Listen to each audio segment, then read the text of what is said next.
Welcome to Profiles in Eccentricity, a show about weirdos, with your hosts, John Fahey and Darren Peter.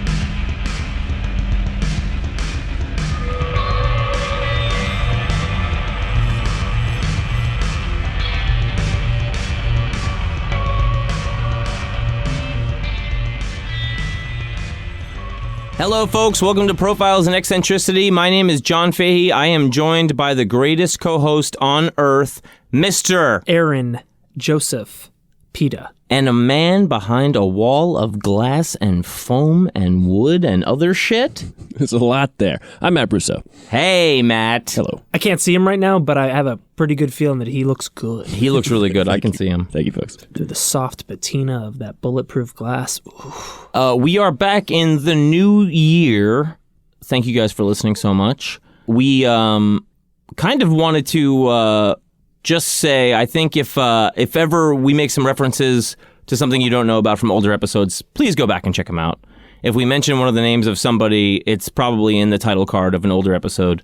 Please go listen to it. Yeah, you'll notice that we have a habit of doing that. We do, and a lot of these stories end up weaving together in weird ways thematically or just in real life. So, and then we want to loop you into our bullshit inside jokes. Yes, absolutely. Because that's part of the, that's part of the family. That we want to make you guys a profile weirdo family. Yeah. We love you. You're all profile boys and girls. Yes. And non-binary whatever. Absolutely. We love you. Aaron, you got some... Yeah, I wanted to talk about some weird shit before we got into the real heavy stuff, John. Funny stuff? It's kind of weird. It's eccentric. That's for goddamn sure. And I think if I do a good enough job painting a picture, I think you might have a laugh. Okay. So, throughout history, there have always been these examples of mass hysteria, right? So, let's say there's Beatlemania, or, the original version of that was Listomania, which, yes, it's a Phoenix song, but it's from a classical composer, Franz Liszt, who was one of the original, celebrities, Yeah. They used to take his, if he broke a piano string during a concert, they'd take it and make jewelry out of it. They'd take locks of his hair and, wipe up his sweat and stuff. It was real mania over him, but the stuff that would really get me are these stories where, I guess what they're called, I looked this up, they're called mass psychogenic illness or collective hysterical disorders, where, and they mainly happened kind of in the Middle Ages in Europe mostly, where whole towns would just start dancing or freaking out days on end. So there were various outbreaks from the 7th to the 17th century. And I'll kind of go over some of the three biggest ones. One of the biggest ones was in the German city of Aachen in 1374. And nobody really knows how it started, but this one took place just a few decades after the Black Death, the Black Plague ended. And so they think that it maybe is a collective response to the relief of that stressor. Yeah. And people just didn't know how to process it as a group. But people would just start dancing in the street, and it would start with a few people, and then everybody would do it. We're talking hundreds upon hundreds of people for days on end, dancing, jerking. Some people would strip naked and threaten people who weren't joining in. Oh, God, that's amazing. Yeah, weird mob mentality stuff. And this is also in the heyday of the church. The church had a big resurgence after the plague. People were even having sex in the street. Others would hop around grunting like animals. Some people broke their ribs because of the aggressive jerking. It was like a crazy punk show, on the dirt, collapsing on the ground, foaming at the mouth. And some people died, out of exhaustion. Yeah. Well, you got to fit in. Well, yeah, you don't want to be the first one to stop. Loser! And then some of these things would just end as mysteriously and as, abruptly as they started.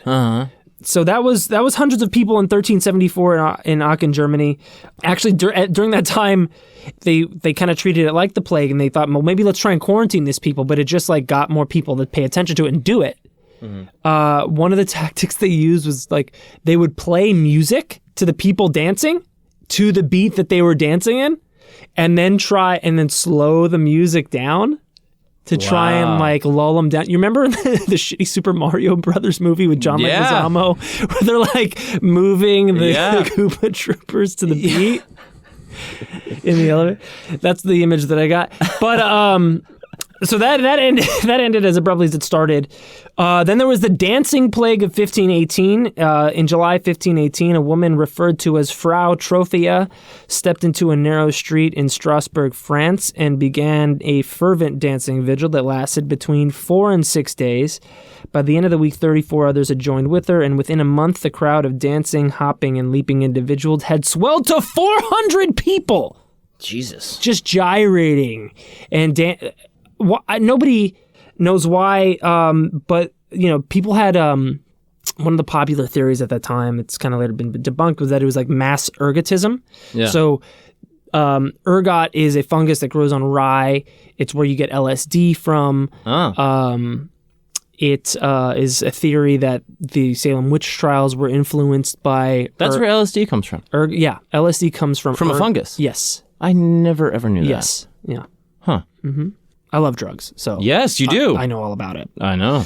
But it's been debunked, 'cause mainly if you get ergotism, like the disease, the poisoning of it, you just basically get sick. Mm-hmm. You really have to isolate lysergic acid to really get the psychedelic effects from it. But this was another one where the region suffered heavily from famine and disease, and they think that this was another stress-induced mass psychosis. Yeah. It's almost like a weird self-induced hypnosis. But bit by bit, the dancers stopped, and the dancing ended as mysterious as it began. And this is not like, bullshit rumor. This is like historically documented. Multiple sources, medically, historically, government-wise, they documented these things. Well, plus, if we all did that in Burbank...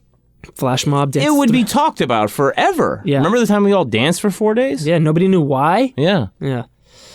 We could do it. We could try it out. Set it off. Hey.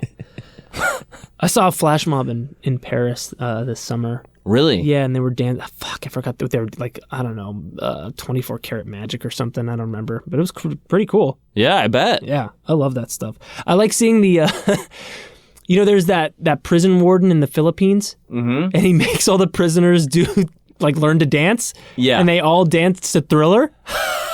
And stuff like that. They all dance to Michael, and it's just like a whole prison yard of dudes in their jumpsuits, and they're just breaking it down. Yeah.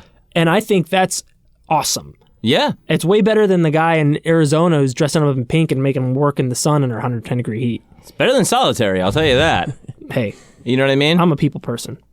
I do think that mob mentality is insane in so many different ways. Like, I don't know if I talked about it on the program, but like I talk often, definitely to you, about the carried awayness of the like the witch trial times. With specifically, I always talk about this thing with there was 30,000 in Germany werewolves killed. Oh man, good thing they got rid of them. And like the idea was, like it was like there was probably some guy that was an early day serial killer, and they were like, well, who did this? No person could do this, and then like it must be a werewolf, right? And so then like that it also let the killer off the hook, like it's not me, it's the wolf, and they would get that guy, capture him, and be like, you're a werewolf, right? And he'd be like, yeah, I'm a fucking. What are you gonna do? You know what I mean? And then they'd be like, all right, well, who are the other werewolves? And they would torture him until he gave up everybody he knew. Yeah. And then they would give up everybody they know under torture, and and it grew to 30,000 people executed as werewolves in Germany. Yeah. We're not even talking about witches. Right. Don't touch a witch. We're just dealing with werewolves. 30,000. Well, I want to give all the thanks in the world to Germany for getting rid of the werewolf population. Yeah, and I mean... they haven't seen him since. Again, a German, on the same tip, relocated, I think like in the 20s or 30s, to Britain. And he came back when Hitler was in power. And he was talking about that mob mentality stuff. And he was like, the minute I got off the plane and I read a newspaper and I read the tone of the newspaper, I knew we were going to war. Oh, wow. And he's like, and then I went to one of Hitler's speeches, and all of these people had been lulled into this adulation of this character. And everybody was so involved and in love with what was going on. And I had this objective perspective from living in another country. And he's like, and I felt so alone. and I understood why You join the mob. you would want to be like, let me find any excuse to be involved with this. Yeah. You know? Yeah, that's weird. It's Yeah. It's not so much. Sometimes joining the mob is not so much about feeling part of the group as it is not feeling alone. Yeah. Not feeling outside of it. Well, it's also just like that village mob. What's everybody doing? Well, we're dancing for 4 days. Oh, okay. You don't want to be the guy who's not fucking in the street foaming at the mouth, do you? Do you? Right. Yeah. They're gonna be like, where the fuck is where's Aaron? Oh, he's off alone in his tent. Yeah. Nobody's talking Let's about. kill him. Nobody's talking about the people that weren't dancing on a podcast. Right. Exactly. They're going to be talking about this in 400 years, I tell you. Yeah. Let's see. So, so back to this dancing plague of 1518 in France. People kind of maybe attributed it to Christian saints, the vengeance of Christian saints. Saint Vitus, a Sicilian, martyred in 303 A.D. If you provoked his ire, he would send down plagues of compulsive dancing. Wow. So they would try and find a reason there, but Really? yeah, I don't know if that was. I don't know if that was it. That seems like them trying to get control over the hysteria. Yes. See, I told you. Yeah. Oh, it's Saint Vitus. Yep. You should listen to me. Yeah. Yeah. Just dance in the street. Right. Give it a month. Yeah. You guys are all high. And then another one, and this was pretty recent now. This was the laughter epidemic of 1962. And this was in what's now Tanzania. It was called Tanganyika back in the day. But this began on January 30th, 1962, and it was at a boarding school for girls. And the laughter started with 3 girls and spread just crazy throughout the school, eventually to 150, 160 students. The symptoms lasted eventually to 16 days. The teaching staff was not affected, but the students couldn't concentrate. The school was forced to close down. Wow. In March. So the school closed down, students were sent home, epidemic spread. Wow. Yeah. So it spread to the village that was home to several of the girls. In April and May, there were laughing attacks in the village, now being school children and now young adults. The school reopened only to be closed again at the end of the summer. Then it spread to the girls' middle school, affecting another 50 girls. This was mostly girls this time. Let's see, there was another school that it happened to. And it happened for a year. Jesus. It went on for basically a year, and then it just kind of died off. And the following symptoms were reported on an equally as massive of a scale as just the laughing. Mm-hmm. Pain, fainting, flatulence, respiratory problems, rashes, attacks of crying, and random screaming. Jesus. In total, 14 schools were shut down, and over 1,000 people were affected over the course of basically a year. Is there any kind of hypothesize? Another reaction to a stressor. Apparently, they had just won their independence in 1962. Wow. And students had reported feeling stress about the higher expectations and the pressure upon hey, now you got a new fresh start. We won our independence. This is all on you now. And usually these types of mass psychoses happen with people who do not have a lot of power. Yeah. And it's a last resort for people of a low status, just to kind of, just sometimes people, they will laugh in uncomfortable situations. Yeah. Right? I think, the comedian Tom Segura talks about it on his podcast, so a favorite of ours. He talks about whenever I see people getting hurt, I just laugh. And I don't think it's funny. It's just how I deal with it sometimes. Well, you remember me laughing when we went to see Boogie Nights. Yeah. I mean, it sometimes with the scene in the donut shop where a bunch of people get shot. I started laughing. I was the only person of hundreds of people that was dying. His blood splattered on. Aaron's looking back at me on the lawn Jesus Christ, dude! It's blood on the cruller. I don't know. It's just over the top fictional violence. I think is very funny. Yeah. Also, real violence. Real violence is also equally hilarious. So yeah, I mean, there's a whole study into this. There's a pattern of symptomology that's kind of well documented. Yeah. And that the conclusion, and it's still really not set in stone, but that it's a reaction to some sort of mass sociological stressor. But, symptoms that have no plausible organic basis. So it's not like a spore, it's not the trees from the happening causing everybody to kill each other. Right. It's not, ergot rye. It's symptoms that are transient and relatively benign. So they come and they go, but nobody's like getting really sick or dying other than from exhaustion, perhaps. Rapid onset, rapid recovery. It happens usually in some sort of segregated group. In fact, it usually happens more women than men. Yeah.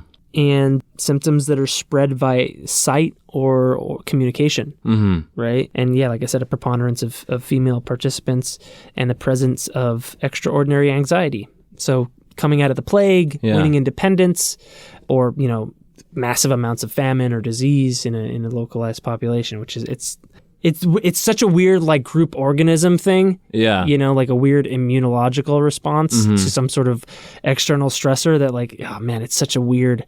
I was reading about this. I was like, oh, this would be perfect for the show to talk about. Could you just imagine stuff like that? And all of a sudden people are fucking in the streets and threatening you for not stopping or not starting? Hey, sign me up. Where can I go? I'm kind of particularly fascinated with the laughter aspect because like, I don't know, Norm Macdonald on his Mark Maron appearance was talking about he started laughing, I think, out of sheer nervousness, and he's like, I would be able to laugh myself into a panic attack.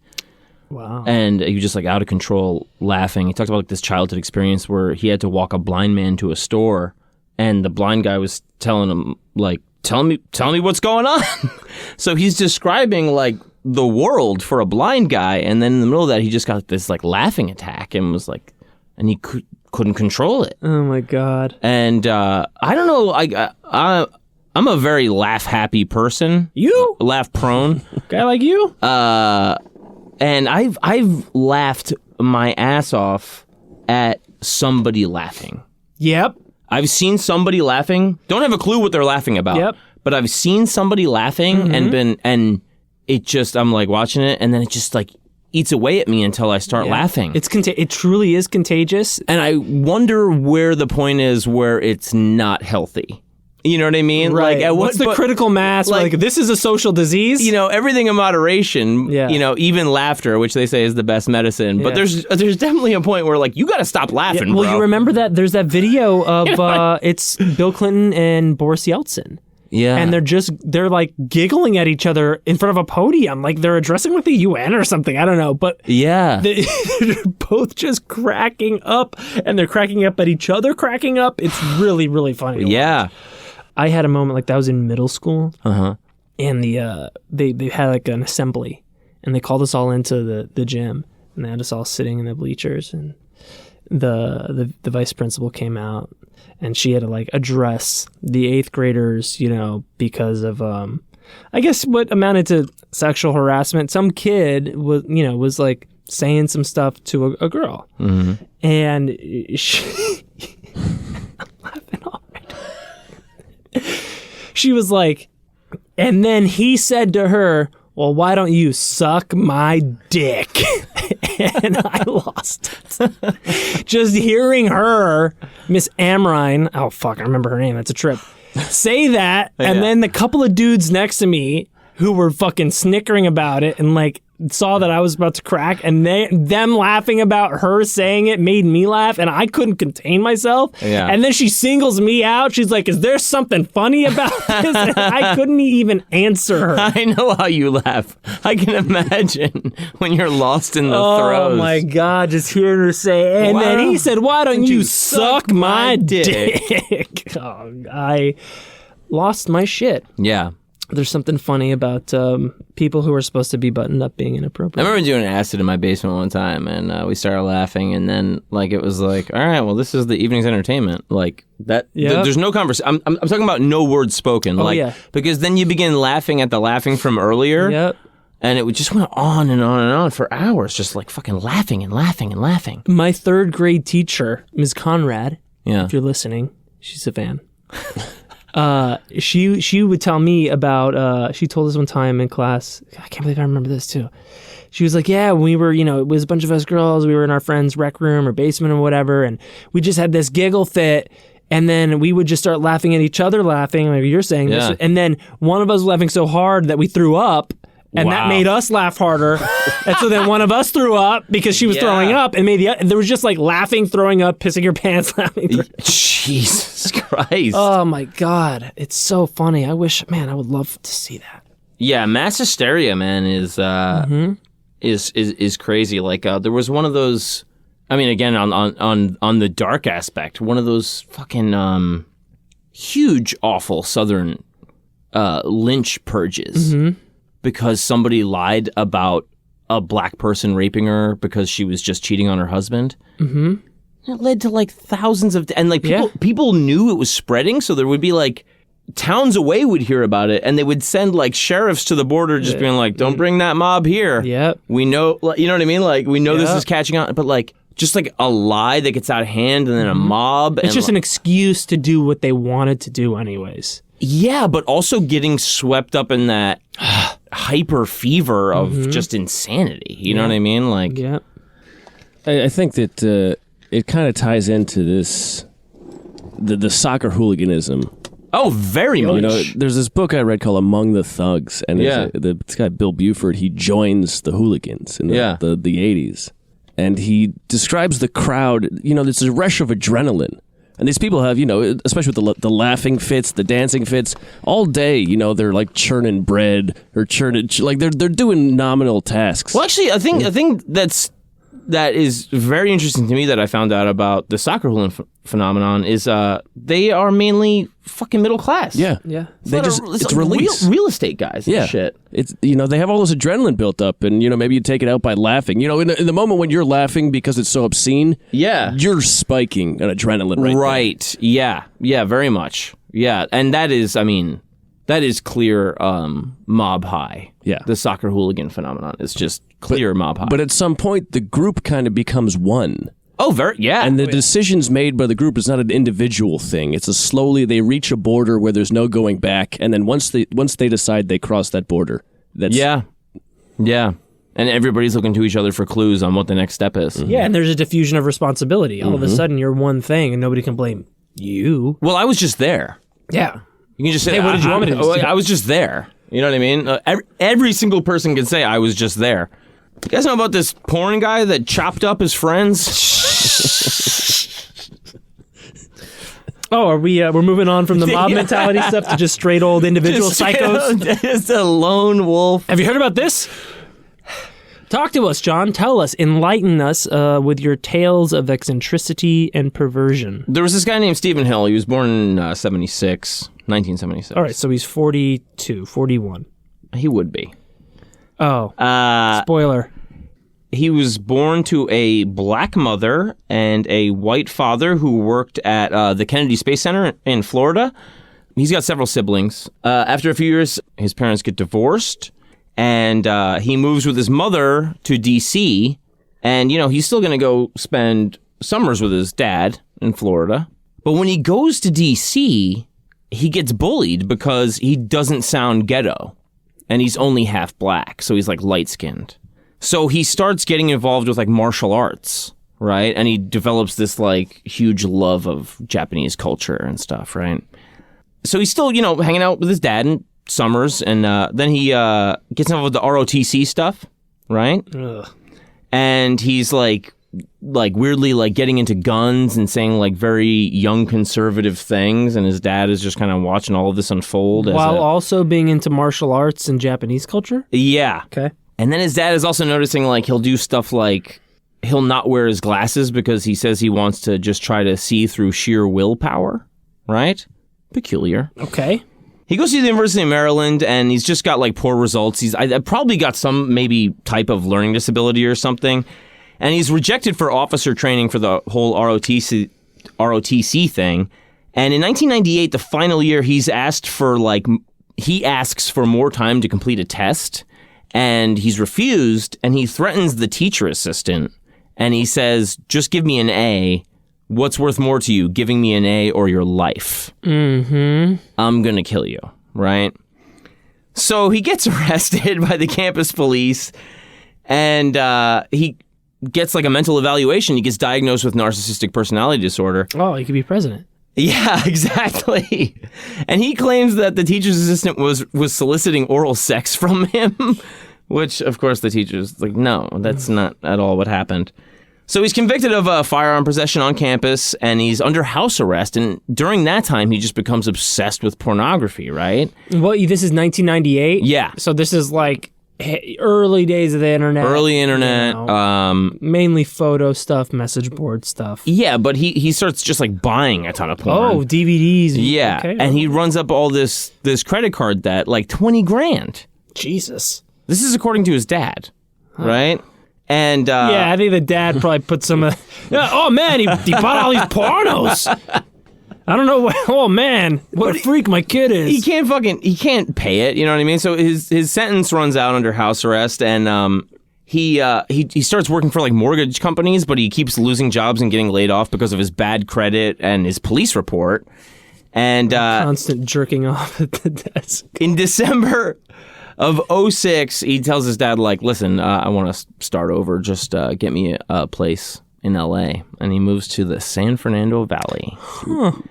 And he goes back into the mortgage stuff. He gets laid off again, right? And he starts getting involved with porn. And the porn and the mortgage thing during that time were actually tied very closely together. I knew people, like when I was in high school, I grew up out here in L.A., and during that time, you know, when everybody was a mortgage broker. Well, everyone was in real estate. Flipping houses, right? Not even, just selling them. This was when, like, you could have God, I forgot what they were called. Your all those bogus mortgages. They were chop shops. Yeah, they had the credit approval was in the same bill. Like they were trading sex favors and stuff. Like approve this and I'll fuck you, and then we'll make 20. You make 1% on a $300,000 house. It's you do that over and over again. You're making a lot of money. So you had people who barely graduated high school. Yeah, making six figures. Yeah. For a few years in the 90s and 2000s, and I knew people in the adult industry, and that's what they were doing. Jesus. Yeah, they're making more money selling houses than they were. Yeah. Well, this guy, Stephen Hill, is he's a fuck up. So cool. He gets out of that, and he just starts doing the porn stuff, right? And, he's like, not particularly like endowed or gifted, and penis-wise. Yeah, like, but he just really wants to be it. It's like some kind of like weird thing where like he's trying to be a man or something. And willpower, dude. He gets involved with this. He starts sending his dad pictures of his cock, of him like fucking girls. All right. All right. So his dad is like, "What the fuck?" This is such another. Don't be weird, Elliot. It's important to not be weird. Yeah, like his dad is telling the whole story, and it's like, where the fuck were you, man? This whole thing went off the tracks, and so, yeah, his dad's remarried. He comes out here. We're in the valley right now. That's why I'm saying out here, and he meets with his son, and his son's dating a stripper, and they go out to like some fine dining place, and like everybody's embarrassed, and it's just all not good. And basically, when he came out here, his sister-in-law, one of his siblings, wives, was saying his whole plan the whole time was to get involved with porn. That was always the point of him coming out here. So he meets this guy named Herbert Wong. Uh-huh. Known in porn as Tom Dong. Oh. He's Chinese.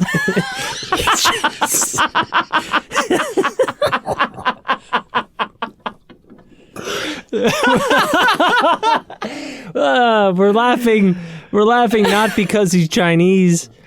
We're laughing because, again, back to Boogie Nights, which is also about porn.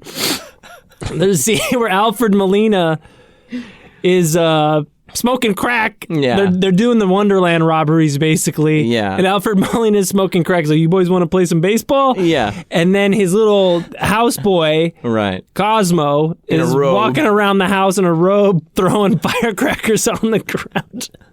And he looks at Marky Mark and goes, "That's Cosmo. He's Chinese." He covers his mouth when he says it like it's a secret. Oh my god! So he's so funny. he's a Chinese immigrant, and he like Tom Dong. I'm just going to call him Tom. Herbert Wong, a.k.a. Tom Dong. Herbert Wong, a.k.a. Tom Dong. I'm just calling him Tom Dong from now on because it's too good. He's in the whole porn thing out here. And straight? Yeah, this is but they're like fucking doing that gonzo. I'm going to get into that. Okay. But he came from like a IT background, you know, and he was like really quiet about it. So I think it's like probably one of those like classic like Asian family. Right, you can't tell them that you're shame. Tom Dong. Yeah, you can't say, "Hey, mom, I'm Tom Dong." You know, you got to be like, "I'm a fucking analytics, whatever." And he gets like one big budget role, a big budget role at that time because porn starts like failing because of the internet. Right. Would be like a $50,000 budget movie, right? And he was. He gets a starring role in that, but he's told by the director. This is Steven. This is Tom Dong. He's told to quote chink it up. Oh, by the director. Okay. Right? The film ends up never getting released, and it's kind of like a mythic thing in SFV porn culture. The two guys basically rely on each other because Steven, he starts going by Steve Driver. Okay. Steve Driver and Tom Dong. Hell yeah. Steve has like a car and can take Tom around. Driver. And this is the time of porn was trying to make the next big thing. So like cashing in on some kind of new craze. This is when porn became a circus and not erotic and not at all. Right. It just became ridiculous, and how stupid and extreme can we become? It was a panicking industry struggling to remain and relevant. Appealing to the lowest common denominator and just being stupid. Yeah. This is the very much heyday of that. It was called Gonzo, and then Gonzo basically became the norm in a certain like way, like you know, slapping a girl in the face while you're having sex with her and shit like that. Well, okay, and that is regular now. It is. I know you love it. Absolutely not. But you know, it was just crazy shit, and you would have things like you know, the huge. The one guy came up with an idea of what if a girl had sex with 300 guys or did 300 sex acts. Yeah, the Houston 620. So now you exhaust all of the regular porn star guys, and you got to get all of these other dudes in from out of nowhere that get paid seriously like $35 to ejaculate on film. Yeah. And these guys, you know, would be around for all these gangbang scenes, and they kind of like stayed around. They made the circuit. And they were known as mopes in the industry. Mopes. Freaks at the teak type of guys. They're like, you know, they're not that hot. They're gonna do a job when they're called upon, but like... They're the front line of the... They're seriously called mopes in the industry. Grab all the mopes. They're still wearing their shoes. Yeah, and socks. And yeah, you don't need to see their face on camera. You know what I mean? They wear masks a lot of the time. These are the guys in those, you know, bukkake videos and stuff. So you got Steve Driver and Tom Dong. Of course. One a half-black guy and a Chinese guy. And they're become inseparable because, you know, homie's got a car and Tom Dong can get Steve Driver into the movies as a mope. And they start mutually beneficial. They start being called the Jackie Chan and Chris Tucker of porn. Oh my god! And they work for this studio called Ultima Studios. And that's so funny. I'm not gonna tell later what a lot of their stuff was. Okay. But they do fetish stuff. Fetish stuff? Yeah. So they end up fucking moving into the studio. Like where the DVDs get mailed out and where you update the webs. There's, you know, but there's a couple of guys living there, these mopes. Yeah. And they're like waiting around for a chance to get seriously $35 to $50 to ejaculate on screen and maybe some food money. Like these guys are living hand to mouth thinking that one hand to mouth. That's another genre of thinking that one day they'll be like stars. You know, like there's a lot of delusion. Sure. We're gonna make it. We're gonna look back on these as the glory days, man. I'm telling you. And you know, and in the porn subculture, there's a lot of drugs. There's a lot of steroids, especially at this point where these guys are. It's becoming like an increasingly violent towards women. Culture. This is like the heyday of Max Hardcore. Yeah, there's a lot went to jail for obscenity charges in jacked Florida. Up fucking dudes. Yeah, drug guys on coke and meth and steroids and a history of issues. Yeah.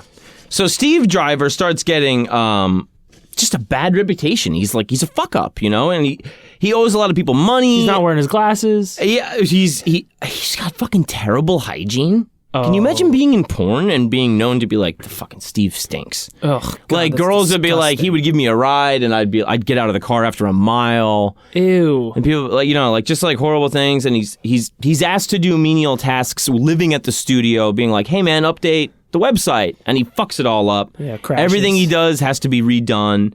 And eventually it's like, okay, this guy stinks. It's not really that much use for him. He can't do anything. And he's a weirdo, kinda.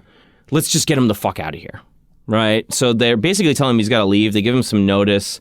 And a couple of weeks prior to this, he was picked up in Northridge at the California State University because he was like telling his dad, he was corresponding with his dad, and he was telling him like, I'm going to kill myself and I'm going to fucking take some people with me. And he was lurking the grounds of the university. And his dad called the cops on his son. Good. And was like, you fucking just... So they capture him, and he's got a bunch of like fucking blades in the back seat, but he didn't do anything. Again, undergoes psychiatric evaluation. So anyway, he got out for that, and he's coming up on 34, right, around this time. Mm-hmm. And he's talking with his dad, and his dad is like, yeah, 34 is the age I was when I had you. And then the reply he gets is kind of like him being like, I feel bad that I don't have like, a family and stuff like that. So he's going further and further into like depression and just being discouraged. And he's getting evicted on June 1st. One of the guys is trying to get him out. He's watching some crazy violent Japanese sword shit movie. Not porn. No. He's just watching some sword in play. the studio, and he's telling this guy, blah, blah, blah, Yeah, I could do that, man. Come over here and watch this, blah, blah, blah. And when the dude comes over, he busts out a movie prop samurai sword from behind the couch that he's sharpened. And this is not Tom Wong. No, this is Steve. No, I mean the guy that he calls over. Is No. Random other mope. It's another mope that lives there, and he fucking chops him, right? And the sword is sharp enough to be like he can see tendons. Ugh. Right?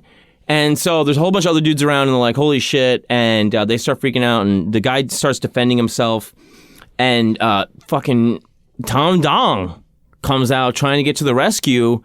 Other people are getting chopped in the hand, defensive wounds, and they're getting chopped the fuck up. And then everybody starts like, every man for himself, fleeing.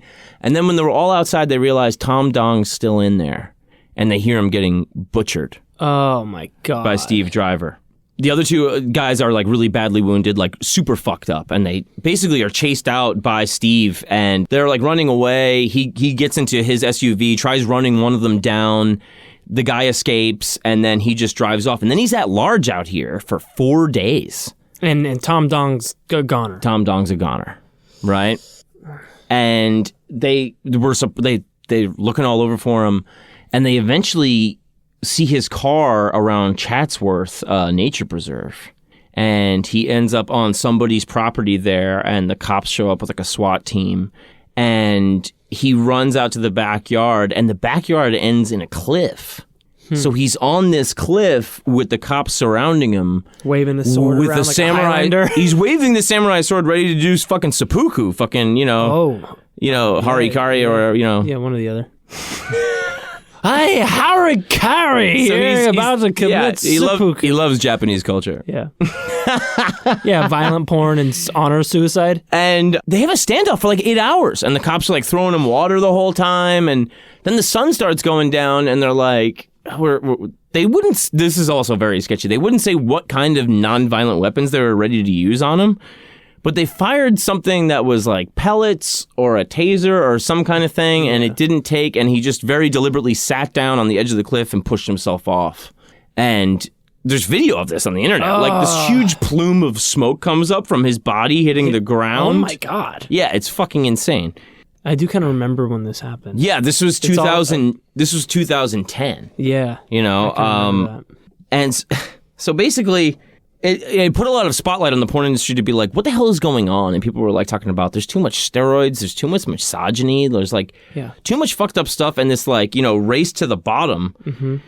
Everybody looking for a gimmick. Like this guy Steve Driver, he would do this gimmick. Are we getting into the stuff you were going to promise me about? Well, no, this is just a minor thing, but he would do this gimmick called Monster Hands, where he would put on like some Halloween monster gloves and jerk himself off and You know, and he would yell "monster hands." And That's so erotic. And people were like, "Okay, whatever," you know. No wonder he didn't take off. Yeah.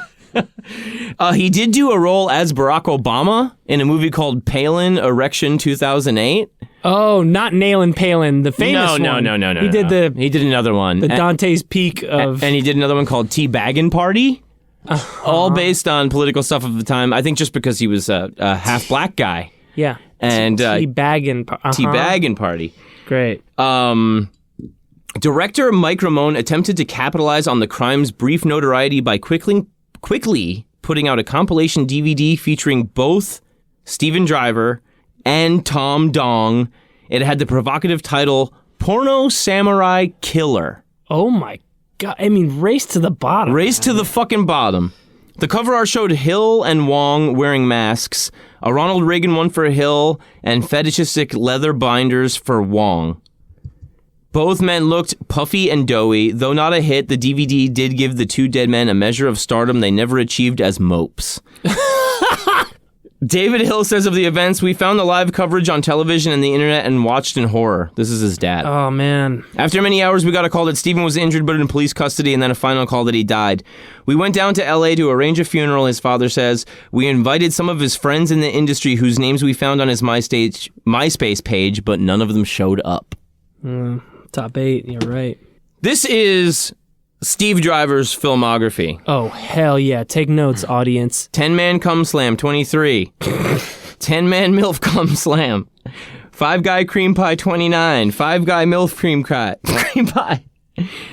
Annette Schwartz is a slut woman. I know Annette Schwartz. 1. Because there's going to be more. Yeah. Big Boob Moms Like It Black 1. Brutal Femdom Cuckolding. Hey, now you're going to get into... ahead of the times. What I'm going to tell you is this thing, Ultima, this studio he was living in was really into. We were going to get into a little bit of a theme here as I go on. Brutal Femdom Cuckolding, Chubby MILF Bobbing for Black Dick, Cuckold Abuse and Femdom Humiliation, Cum Bucket 7, Cum Fart Tsunami 2. It's a tsunami. Why does it have to be a tsunami?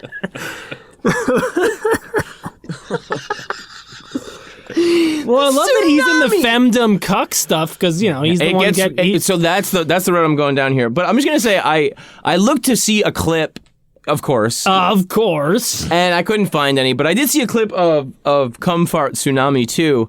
And it was very femdom based. So it's this girl just having the most disgusting sex with these two guys that are slaves. But she's also telling them the whole time...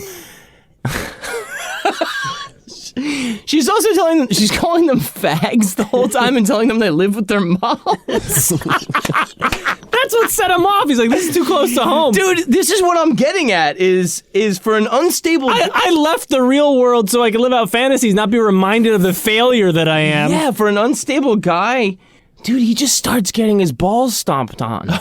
Movie after movie. Movie after ball-busting fetish. It's all femdom. It all gets into... And, dude, I didn't sign up for this. They are stomping the shit out of his balls, man. They are stomping the shit out of his balls. I'm telling you... Oh! Ow! Ooh! Ooh! Ah! They are going bananas, dude. You can't get your balls beat up that much. No, I mean, that'll fuck up your hormones, man. Yes. No wonder he's got to be on steroids. Movie after movie. Balls. For like $35-$50. That's fucking testicular smithereening, dude. Dude, and I just wonder how much of this... I mean, I know he was psychotic before, of course. Sure. But how much of this break was provoked by getting the living shit kicked out of your nuts all the time. Because it's not like a light ball beating and then we move on. No, it goes on and on. And sometimes it's two girls and they're like, I'll hit it harder. And like, I mean, oh my God. Name calling, the ball busting. So I showed Aaron a video. Or I didn't show Aaron a video. I told Aaron about when I was showed a video by my friend Dodger. Oh God, who does art for the show. Dodger. Shout out to Lindsay, Dodger's wife, who also listens to the program. Dodger was big on intentionally showing us provocative videos, like in the early 2000s, whatever. Provocative. And he was showing us one of these Pain Olympics things where, like, you know, a guy puts like a firecracker in his urethra and lights it. Right, yeah. There was this whole like subculture of the BME Pain Olympics on the internet in the 90s. So body modification. The very extreme. earliest internet was like, who can have the most fucked up video, no matter what it is? And people were willing to play ball with it for some reason. Yeah. So Dodger pulls up one of these Pain Olympics videos, and there's a guy who has his nutsack under like a hard plastic, clear plastic, looks like glass, you know, very thick though. Yeah. And his dick rests above the pain. P-A-N-E. P-A-N-E. And, but he's creating P-A-I-N by taking a brick and smashing it down on his balls. I mean, and because it's clear, you can see. And so it's clear you can see. Matt, this guy's smashing the fuck out of his balls. Like, I'm looking at these nuts, and I'm like, that's that. Game over. That's that. Like, those used to be workable balls. Now they're gone, right? And he keeps pushing, and he's pushing it down with his own arms on his own balls, and they look insane, man. They are smithereens. Yeah, he's testicular smithereening. Yeah. He's fucking... And out of nowhere... At the end of Sixth Sense, he starts coming. And my buddy Juice was watching, and he goes, and the whole time he's watching the video with this guy smashing the living daylights out of his nuts. And he's looking away, he's covering his face, he's like, and then he sees the twist ending, and he goes, he's nutting? He's nutting? He's nutting? Like, pure disbelief and shock and awe, man. Like, Jackass was just pop. Oh, dude. Yeah. Jackass was nothing. Yeah, these guys were world champs. These guys were pioneers. Jackass was imitators. But, I mean, it was, fuck. I mean, what? I first read the story, and I heard about all the nut beating, and I was like, this is... Nuts. I mean, are the two tied together? Really? Yeah, well, I mean, you talk about... Can you have your nuts beat up that much and not go crazy? What's in the news right now? CTE, traumatic brain injury. Yeah. Right? We find out that these football players, veterans, people in car... I mean, you find out, there's a history of trauma to the head. It causes, impulsive, irrational, sometimes violent or depressive behavior. Yeah. Is it that much of a stretch to think... Right. If you're getting your fucking nuts obliterated, vaporized. I mean, you're for men, your testosterone is generated in your testicles. Yeah, and if you're already like a little off kilter to begin with, yes, that might be just the push you need. This is bro science 101 right now. But dude, there's something to it. I'm gonna go home and look up testicular smithereening and impulsive fucked up behavior. And also, I mean, if you're in fucking Tarzana and shit, with that'll drive you crazy on its own. Like with a real beater porn crew, and then you got hot girls fucking calling you limp dick faggot and stuff like that. Yeah, it's not a good combination. No, it is a confluence of factors that you have to all take into account. I think there's something to this nut beating thing. I think this is the next big thing they're going to talk about. Yeah. Yeah. All the Jackass guys 20 years from now are going to kill their kids. And they're going to be like, well, look at the proofs in the video. Yeah, you laughed at it. Yeah, you laughed, but that bull that ran over Johnny Knoxville's sack, it's a real culprit here. That is brutal. Isn't that insane? He started chopping up his buddies. Fucking Tom Wong. He's Chinese. Yeah. Do you think that, like... I mean, this poor guy, it's his only friend. Yeah. It's his only friend. You know what I mean? Like, what are you doing? This fucking poor guy. He's fucking mopes. He comes from IT background. He's waiting for $35 to nut. Ugh. Oh, man. And I bet, like, getting your nuts beat so ruthlessly probably fucks up your money-making. I mean, it probably fucks up a lot, dude. Femdom, cuckolding, and ball-busting gangbang with Cindy Rose. Harry Bush femdom ball busters. A lot of femdom. Yeah, well, I mean, they're beating your balls up. They got a Harry Bush. Well, this is why he was watching all the violence towards women stuff, is because these women were being violent towards him, right? Don't waste it, taste it, too. What? It could be anything. It could be anything. Yeah. It could be anything.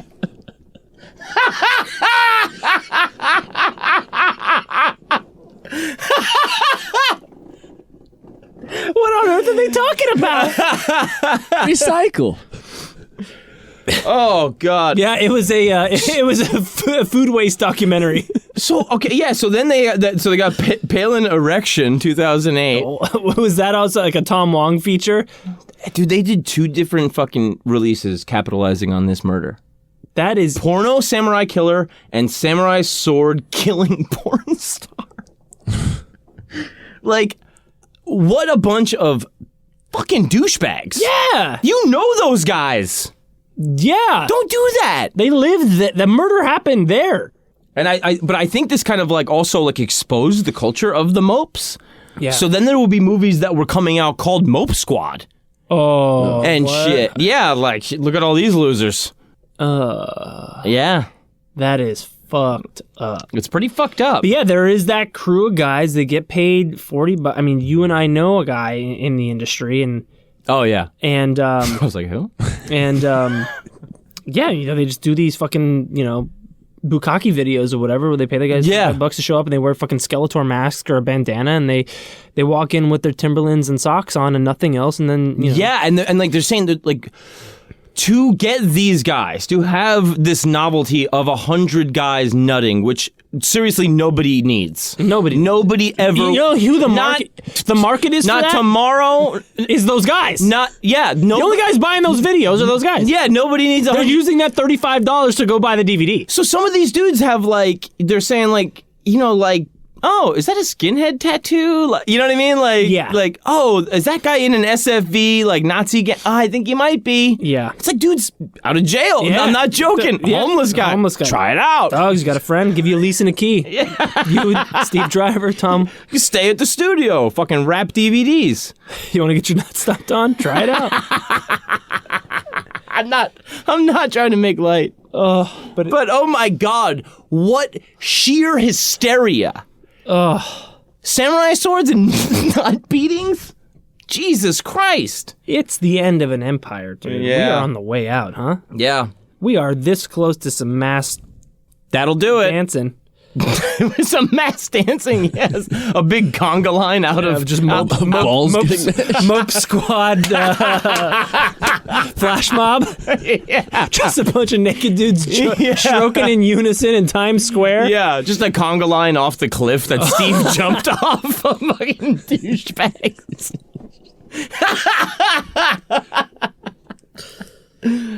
I think that's about it for us, folks. I'm sorry for all that. We're sorry, but also not sorry. What do we have coming up, John? What do we have coming We've up? got, actually our good friends, world-renowned pickup artists, Heath Barcelona and his protege, Randy Rigg, are going to be doing a live seminar at Akbar. January 7th, my birthday. January 7th. Oh, your birthday. What a treat for you. Very much. January 7th, the show entertaining Julia with the Putterboss sisters and Beth Stelling. Yes. And so we'll be there doing a live seminar teaching all these fuckers how to pick up. A little bit of bro science. A little bit of bro science 101. Yes. Please check out Matt's podcast, Bleak and Review. Always great. New episode out with Travis Clark and Kevin Noonan. And we've got to thank the Profile family, because guess what? Since the last episode, guess what happened, John? What happened? Our episode of Bleak and Review has regained the top spot. Profiles listeners made us regain the crown. Thank you, guys. Correct. We couldn't have done it without you. Yes, we love you. And you know what? Go back, pile it on, but also go back and listen to some of the other Bleak and Review episodes. Yeah. A lot of good ones there. You bet. Matt, you have a favorite? Other than obviously ours. With Emily Maya Mills and Whitney Melton was a good one as a recent one. That was a fun one. That was a fun one. Crew. Yeah. He had a hard life, you know, a lot of pints. That's my favorite line in the episode. A lot of pints. He had a hard life, comma, a lot of pints. Because I know what he means. Yeah. He had a hard life, you know, a lot of pints. A lot of pints. We got a lot of good ones coming up on our own show. Yeah, we're going to be doing a little bit of media eccentricity, which I'm very excited about. Just weird things that exist. Crazy unreleased video games. Yeah, we're gonna celebrity interviews. Pluck out of obscurity and show to you guys just to be like, hey, what the fuck? What do you think? Yeah. Urban legends of the London Underground. Yes. I want to also say hi to Jessie Latchett and thank her for her suggestions and continuing to listen to the program. And Lindsay and Dodger, and that's about it for me. Fan art. Fan art by Dodger will continue to be. Oh my God, Jenny Jay-Z at the Glory Hole on Instagram. Are you kidding me? 867-530 Nutload. You know, I tried calling it and I couldn't fit all the numbers on my phone. Oh yeah, that's hard. We love you guys. I am saying goodnight. My name is John Fahey. Thank you for listening to Profiles in Eccentricity. I am Aaron Pita. Thank you. And stay away from the testicular smithereening. Stay away, guys. Say goodnight, Matt. Thanks for listening, folks. Love you. Bye. Testicular.